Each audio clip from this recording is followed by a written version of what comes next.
Ia, talofa lava o a'u o galu malemana Steve Percival o ke sau mai ko kia papaka i le fale o faatufugaga ese ese po o le Tia Papata Art Center.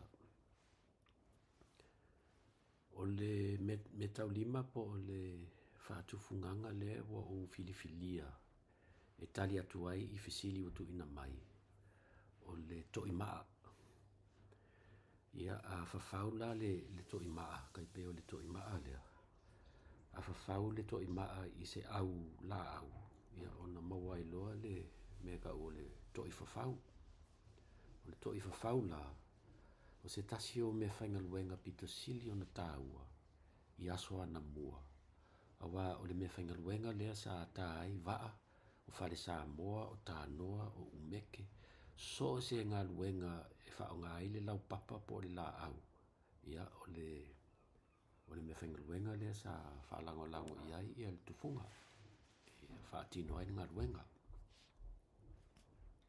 E wha pewhea o ngā osia ia lea mea tau lima. Ia o le tali o le fesili. O leo ke wha o ngā ina ia masini. Umeanga le la mole mole le ia le maa. Ai e ono pe le lima i le ono i se masini e ono le lima. A o le kipinga po o le suenga o le fōlinga o le koi. E wha o ngā ia le masini. Wha ne ona po.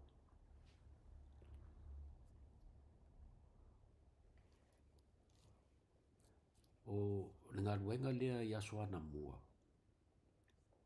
Sa lea in masini. Sa wha o ngā lava le mālosi o tangata. Na o mai le si maa la poko poko le lei. E whai ma sa mala.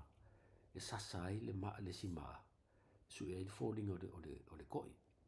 Ia e le se ngā luenga whai ngofie. Ai sa mawhai o na whaatino e tato tua a.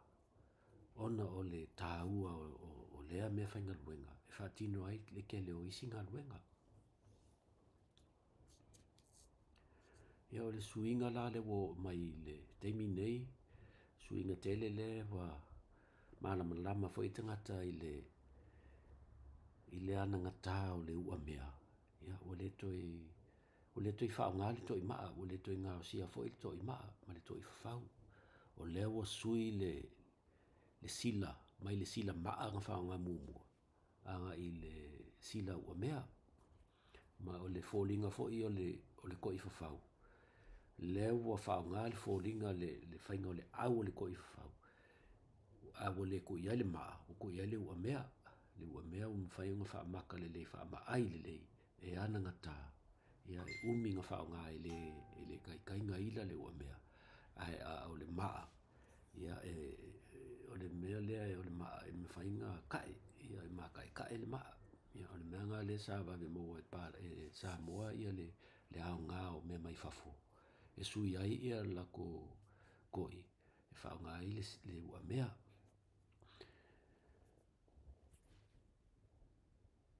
O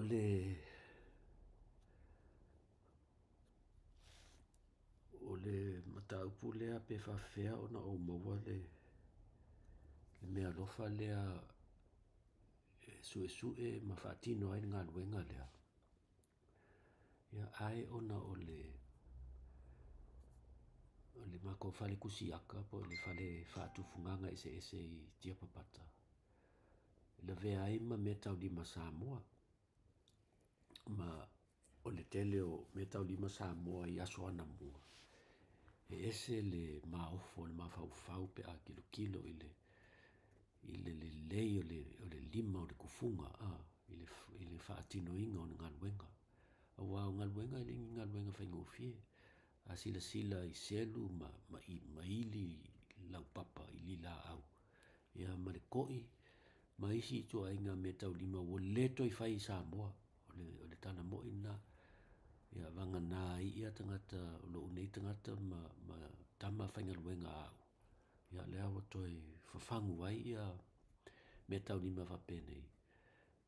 Ina ia mawhai o na malama tangata Samoa i le oa o le lato whaasino manga. Le o le fa'asinomanga o Samoa na mua. Ia o le tali atu lea i le fesili utuina mai, ai whawhitai lava mo le awanoa.